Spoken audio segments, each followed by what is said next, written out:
Hello everyone, my name is Girish Kumar and I welcome you all to my YouTube channel Chemistan।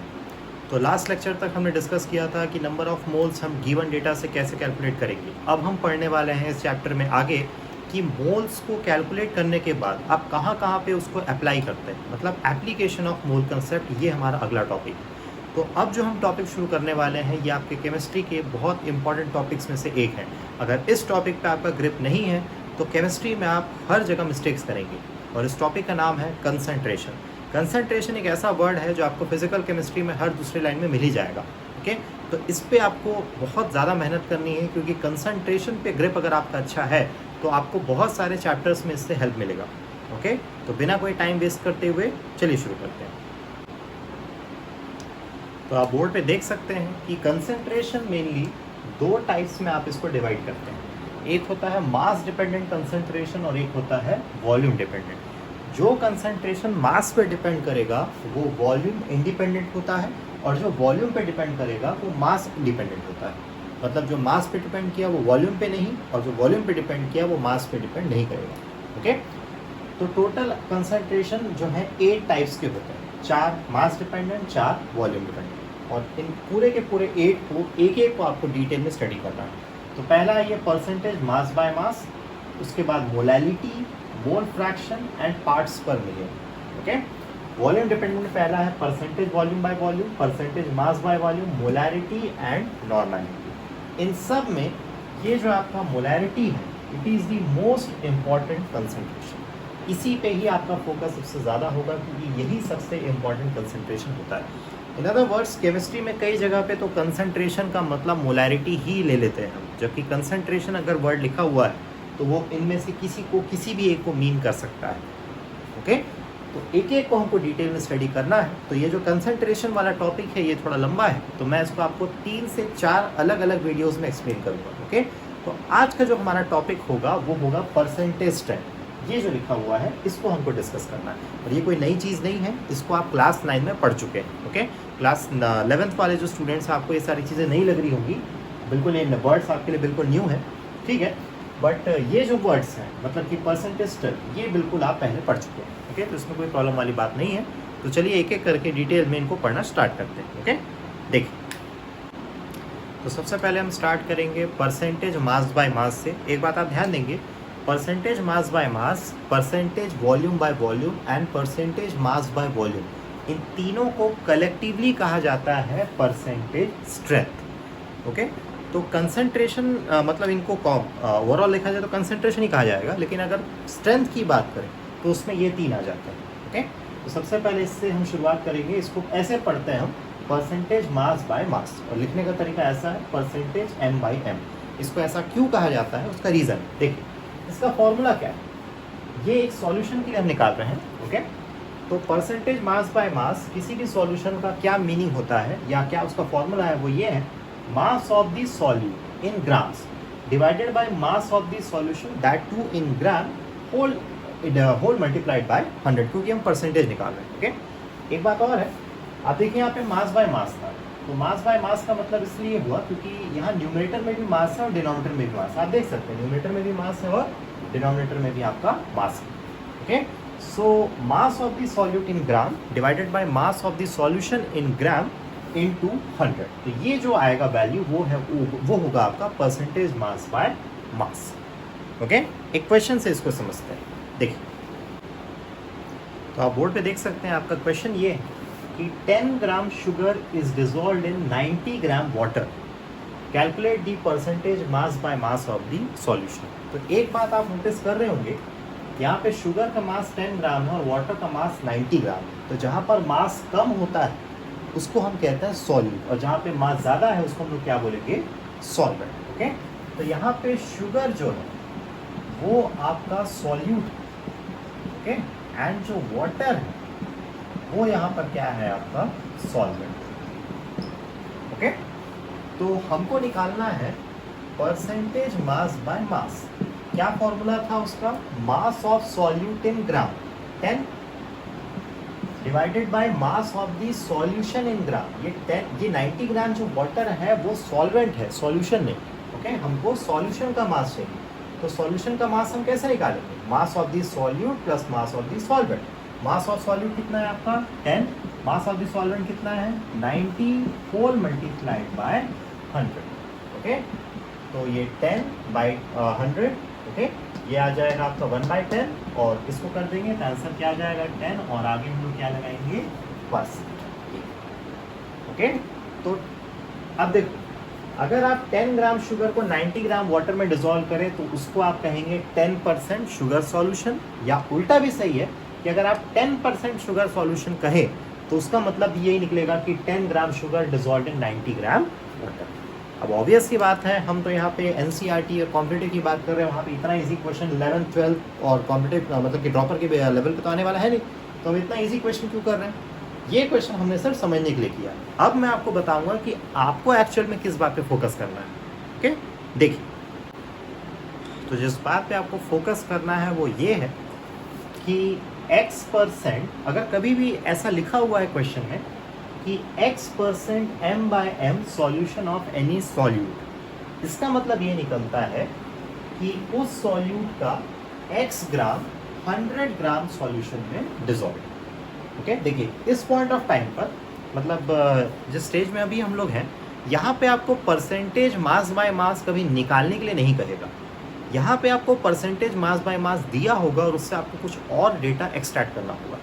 Okay, तो अगर कहीं पर अगर आपको किसी सॉल्यूशन का परसेंटेज मास बाय मास दे देता है तो उससे आपको एक्सट्रैक्ट करना है कि मास ऑफ सॉल्यूट कितना है, मास ऑफ सॉल्यूशन कितना है, मास ऑफ सॉल्वेंट कितना है। ठीक है, तो जो भी परसेंटेज के सामने जो भी डिजिट लिखा हुआ है उतना ग्राम सॉल्यूट कहाँ डिसॉल्व होगा, 100 ग्राम सॉल्यूशन में डिसॉल्व होगा। तो इसके प्रीवियस अभी हमने क्वेश्चन किया था जिसका आंसर क्या था 10%। तो 10% शुगर सॉल्यूशन का मतलब क्या निकलेगा कि 10 ग्राम सॉल्यूट मतलब कि शुगर कहाँ डिसॉल्व है 100 ग्राम सॉल्यूशन। 100 ग्राम ध्यान देंगे कि वो मास ऑफ सॉल्यूशन है ना कि मास ऑफ सॉल्वेंट। तो अगर आपको मास ऑफ द सॉल्वेंट निकालना है तो आप कैसे करेंगे, मास of the solution minus mass of the solute, 100 minus 10 that is 90 ग्राम। और आप मैच कर सकते हैं, यही डेटा हमारा था। ओके, सॉल्यूट का मास कितना दिया हुआ था 10 ग्राम, सॉल्वेंट का मास कितना दिया हुआ था 90 ग्राम, दोनों को ऐड करने से कितना आ रहा है 100। ठीक है, आई होप आपको ये क्लियर हो गया हो। ठीक, एक बात और ध्यान देंगे कि एक जो सॉल्यूशन होता है वो अपने सॉल्यूट के नाम से पहचाना जाता है। ठीक, जैसे कि वाटर हो गया, वाटर में मैं अगर 1 स्पून सॉल्ट डाल दूँ तो वो बन जाएगा सॉल्ट सॉल्यूशन। अगर 1 स्पून मैं उसमें शुगर डाल दूँ तो वो बन जाएगा शुगर सॉल्यूशन। अगर मैं उसमें ग्लूकोज डाल दूँ तो वो बन जाएगा ग्लूकोज सॉल्यूशन। ठीक, कहीं पर भी तीनों सॉल्यूशन के नाम में वाटर वर्ड नहीं आया। ओके, तो इससे ये पता चलता है कि जो आपका सॉल्यूशन है वो अपने सॉल्यूट के नाम से जाना जाता है, ना कि अपने सॉल्वेंट के नाम से। ये पहली बात हुई। दूसरी बात ये कि कभी भी किसी भी सॉल्यूशन में सॉल्वेंट मेंशन नहीं होता। जैसे यहाँ पे क्या लिखा हुआ 10% शुगर सॉल्यूशन, तो यहाँ पे ये तो पता चल गया कि सॉल्यूट क्या है आपका शुगर, लेकिन ये नहीं पता चला कि उसमें सॉल्वेंट क्या है। ओके, तो आपको ये चीज़ ध्यान रखना है कि जब भी सॉल्वेंट मेंशन नहीं है, ओके, तो आप सॉल्वेंट क्या मान लेंगे, सॉल्वेंट आप मान लेंगे वाटर। ओके, और अगर वाटर के अलावा कोई भी दूसरा सॉल्वेंट है तो वो क्वेश्चन में या उस स्टेटमेंट में मेंशन करेगा। अगर सॉल्वेंट के बारे में कुछ नहीं लिखा हुआ है, कोई आइडिया आपको नहीं मिल रहा है, तो आप अपने तरफ से सॉल्वेंट को वाटर मान सकते हैं। ठीक, इस बात को आप ध्यान रखेंगे। ठीक है, मैं एक स्टेटमेंट और लिखता हूँ, उससे ये चीज़ क्लियर हो जाएगी। ठीक है, आइए देखते हैं। अब जैसे ये लिखा हुआ है कि 15% ग्लूकोज सॉल्यूशन, इसका मतलब क्या निकलेगा 15 ग्राम ग्लूकोज डिसॉल्व्ड इन 100 ग्राम सॉल्यूशन। तो मास ऑफ द सॉल्वेंट कितना हो जाएगा 100 minus 15 that is 85 gram. Solvent यहाँ पे मेंशन नहीं है तो सॉल्वेंट हम क्या मान लेंगे, वाटर मान लेंगे। ओके, तो ग्लूकोज सॉल्यूशन का मतलब क्या हुआ, glucose dissolved in water. Clear है, तो ये आपका था पहला कंसंट्रेशन जो कि परसेंटेज स्ट्रेंथ के अंदर में आता है and it is known as percentage mass by mass. अब आते हैं दूसरे कंसंट्रेशन में जो कि बिल्कुल ऐसा ही है। अभी हमने मास बाय मास पढ़ा था और अब हम पढ़ेंगे वॉल्यूम बाय वॉल्यूम। ये कंसंट्रेशन जो था वो मास डिपेंडेंट था, अगला जो हम पढ़ेंगे दैट इज वॉल्यूम डिपेंडेंट। ठीक है, आइए देखते हैं। तो अगला जो कंसंट्रेशन है वो है percentage volume by volume. Okay, तो परसेंटेज वॉल्यूम बाय वॉल्यूम किसी भी सॉल्यूशन का कैसे निकालेंगे, तो उसका फॉर्मूला है volume of solute divided by volume of solution into 100। और जनरली वॉल्यूम जो है वो हम किस में लेते हैं, मिलीलीटर्स। तो ये दोनों यूनिट सेम होने चाहिए, बस इस चीज़ का ध्यान रखें। एक बात और अब आपके माइंड में स्ट्राइक कर रहा होगा कि सॉल्यूट का वॉल्यूम कैसे आ जाएगा। क्योंकि जब भी जब भी हम सुनते हैं वर्ड सॉल्यूट तो माइंड में क्या स्ट्राइक करता है कि सॉल्यूट जो है वो सॉलिड है और सॉल्वेंट जो है वो लिक्विड है। नॉर्मली हम ऐसा ही मानते हैं कि ऐसा कुछ नहीं है। जो आपका सॉल्यूट है वो सॉलिड, लिक्विड या गैस तीनों में से किसी भी फिजिकल स्टेट में हो सकता है, और जो आपका सॉल्वेंट है वो भी सॉलिड, लिक्विड या गैस तीनों में से किसी भी एक फिजिकल स्टेट में प्रेजेंट हो सकता है। यह नेक्स्ट चैप्टर जो मैं आपको पढ़ाऊंगा सॉल्यूशन, उसमें ये चीज़ क्लियर हो जाएगी। ठीक है, तो आपका सॉल्यूट जो है वो सॉलिड, लिक्विड या गैस तीनों में से कुछ भी हो सकता है। ओके, तो यहाँ पे जनरली हम बात करेंगे लिक्विड की। ओके, तो जैसे कि मान लीजिए कि अल्कोहल और वाटर, तो किसको आप सॉल्यूट बोलेंगे, किसको आप सॉल्वेंट। तो जिसकी क्वांटिटी कम होती है दैट इज ऑलवेज सॉल्यूट, और जिसकी क्वांटिटी ज़्यादा है that is called as solvent. जैसे अगर मैं 5 मिलीलीटर अल्कोहल को 100 मिलीलीटर वाटर में डिजोल्व कर दूँ तो अल्कोहल मेरा है सॉल्यूट और वाटर मेरा है सॉल्वेंट। लेकिन अगर उल्टा कर दें कि 5 मिलीलीटर वाटर को अगर मैं 100 मिलीलीटर अल्कोहल में डिजोल्व कर दूँ तो 5 मिलीलीटर वाटर मेरा है सॉल्यूट एंड 100 मिलीलीटर अल्कोहल मेरा क्या हो जाएगा, सॉल्वेंट। क्योंकि अल्कोहल और वाटर किसी भी प्रोपोर्शन में एक दूसरे के साथ मिक्स हो सकते हैं। आ रही बात समझ में? तो जो कम क्वांटिटी में है दैट इज सॉल्यूट, जो ज़्यादा क्वांटिटी में है दैट इज सॉल्वेंट। क्लियर? अब आगे देखते हैं। तो अब आपके सामने क्वेश्चन ये है कि 15 मिलीलीटर अल्कोहल को आपने 60 मिलीलीटर वाटर में डिजोल्व कर दिया है और आपको बताना है कि इस सॉल्यूशन का परसेंटेज वॉल्यूम बाय वॉल्यूम क्या होगा। तो सबसे पहले हम लोग ये देख लेते हैं कि इस क्वेश्चन में सॉल्यूट कौन है। सॉल्यूट हमारा है अल्कोहल क्योंकि उसकी क्वांटिटी कम है, और सॉल्वेंट कौन है, हमारा वाटर। ओके, और हमको निकालना क्या है, परसेंटेज वॉल्यूम बाय वॉल्यूम। ठीक है, उसका फॉर्मूला क्या है, वॉल्यूम ऑफ सॉल्यूट कितना है 15 divided by volume of solution. और यहाँ पे देखो ये तो वाटर तो आपका सॉल्वेंट है, तो इन दोनों को ऐड करेंगे तब तो वॉल्यूम ऑफ सॉल्यूशन आएगा। ओके, ये क्या हो जाएगा आपका 15 प्लस 60, इसको मल्टीप्लाई कर देंगे 100 से क्योंकि हम परसेंटेज निकाल रहे हैं। ओके, तो 15 डिवाइडेड बाय 75 इंटू 100। ओके, तो ये 5 टाइम्स में, और ये आ जाएगा 5 to 10। ओके, तो ये आ जाएगा आपका 20% या 10%। अरे बस समझ में, आई होप ये क्वेश्चन इजी है, इसमें तो कोई दिक्कत नहीं आनी चाहिए। ठीक है, लेकिन हम तो यहाँ पे क्वांटिटी की बात कर रहे हैं, क्वांटिटी में इतना इजी क्वेश्चन थोड़ी ना आएगा, ऑब्वियसली बात नहीं आएगा। तो क्यों पढ़ रहे हैं हम इसको, देखिए अब मतलब क्लास 9th में आप क्या पढ़े थे कि आपको डेटा दे देता था, परसेंटेज स्ट्रेंथ निकालने बोलता था, लेकिन इस पॉइंट ऑफ टाइम पे हमको परसेंटेज स्ट्रेंथ पहले ही पता होगा, उससे हमको डेटा एक्सट्रैक्ट करना है। तो अब मैं आपको ये बताऊंगा कि जब आपको परसेंटेज स्ट्रेंथ दिया हो तब आप उसमें से क्या क्या डेटा एक्सट्रैक्ट कर सकते हैं।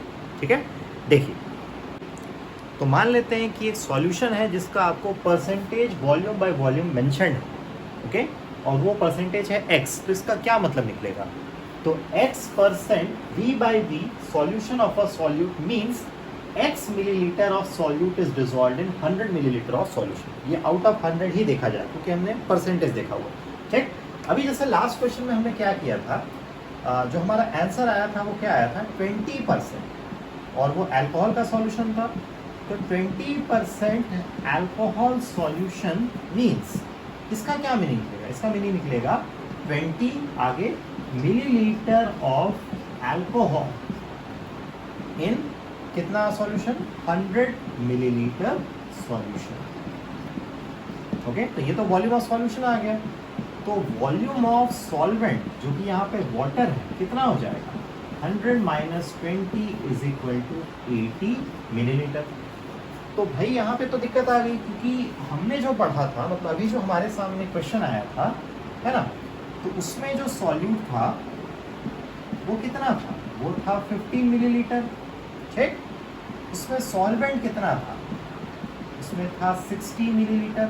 लेकिन यहाँ पे आपका सॉल्यूट का वॉल्यूम कितना आ रहा है, वो आ रहा है आपका 20 मिलीलीटर, और सॉल्वेंट का वॉल्यूम कितना आ रहा है, वो आ रहा है 80 मिलीलीटर। ठीक, सॉल्यूशन यहाँ पर कितना है, सॉल्यूशन ये है आपका 75 मिलीलीटर, और यहाँ पर आपका सॉल्यूशन कितना है, ये है आपका 100 मिलीलीटर। तो ये दोनों अगर आप ध्यान से देखोगे तो दो अलग अलग डेटा नहीं है, एक ही डेटा को रिप्रेजेंट कर रहा है। ओके, जब आपका सॉल्वेंट 80 मिलीलीटर है तो सॉल्यूट कितना है 20। तो यहाँ पर आप देख सकते हैं कि 20 मिलीलीटर प्रेजेंट है 80 मिलीलीटर, मतलब 20 मिलीलीटर अल्कोहल प्रेजेंट है 80 मिलीलीटर वाटर में। तो 1 मिलीलीटर अल्कोहल कितने में प्रेजेंट होगा, 80/20, तो 15 मिलीलीटर अल्कोहल कितने में प्रेजेंट होगा, 60 मिलीलीटर वाटर। ये मतलब ये दोनों डेटा एक ही सॉल्यूशन को रिप्रेजेंट कर रहा है, आप यूनिटरी मेथड लगा के चेक कर सकते हैं। तो ऐसा नहीं है कि क्वेश्चन में तो हमको कुछ और डेटा था और ये वाला जो हमने लॉजिक लगाया उससे कुछ और डेटा आ रहा है। न्यूमेरिकली डेटा ज़रूर अलग अलग आएगा लेकिन लॉजिकली दोनों सेम ही। ओके, तो आई होप आपको परसेंटेज मास बाय मास और परसेंटेज वॉल्यूम बाय वॉल्यूम जो है क्लियर हो गया होगा। ठीक है, अब आते हैं थर्ड परसेंटेज स्ट्रेंथ पे, जो कि है आपका परसेंटेज मास बाय वॉल्यूम। देखिए, तो थर्ड नंबर पे हमको पढ़ना है परसेंटेज मास बाय वॉल्यूम। देखिए, मास बाय वॉल्यूम, तो मास यहाँ पे न्यूमरेटर में है और वॉल्यूम डिनोमिनेटर। ओके, तो इसका फॉर्मूला कुछ ऐसा हो जाता है, mass of solute divided by volume of solution into 100। मास को आप मेजर करेंगे ग्राम में और वॉल्यूम ऑफ सॉल्यूशन को मेजर करेंगे आप मिलीलीटर में। ओके, और इसको आप सॉल्व करेंगे तो आपको सॉल्यूशन का परसेंटेज मास बाय वॉल्यूम मिल जाएगा। ठीक है, एक छोटा सा क्वेश्चन कर लेते हैं, देखिए।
तो आपके सामने क्वेश्चन है कि 10 ग्राम ग्लूकोज को 70 मिलीलीटर सॉल्यूशन में डिसॉल्व किया गया है, आपको परसेंटेज मास बाय वॉल्यूम इसमें बताना है।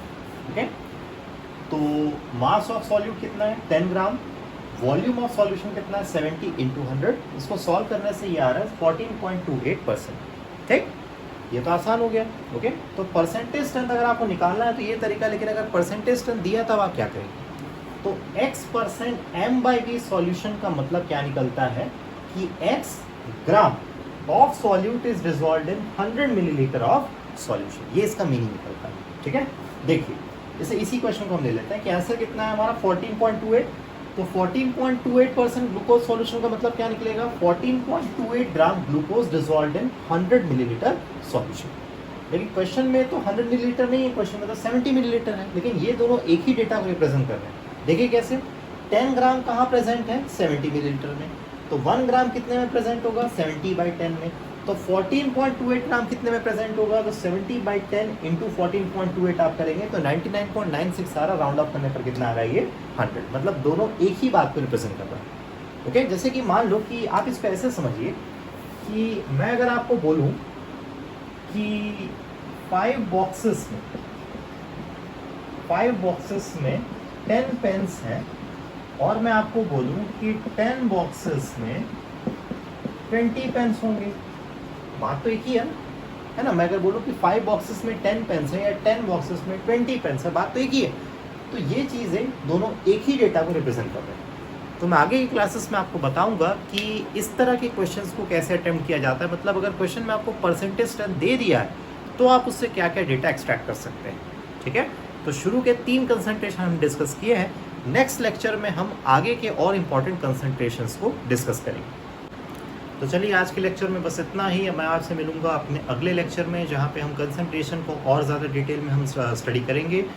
ऊपर मैंने अपना ईमेल आईडी मेंशन कर दिया है, आपके कोई भी सजेशंस हैं, कोई भी क्वेरीज़ हैं तो आप मुझे इस ईमेल के थ्रू आप मुझसे कांटेक्ट कर सकते हैं। ओके, वीडियो को प्लीज़ लाइक करना ना भूलें, चैनल को सब्सक्राइब करिए अगर आपने अभी तक नहीं किया है, बाकी लोगों को भी रिकमेंड करें ताकि ज़्यादा से ज़्यादा लोग इस चैनल पर आएँ और हम केमिस्ट्री को और बेटर तरीके से समझ सकें। ठीक है, तो इसी के साथ मैं आपसे मिलूंगा अपने अगले लेक्चर में। तब तक आप पढ़ाई करते रहिए। Thank you.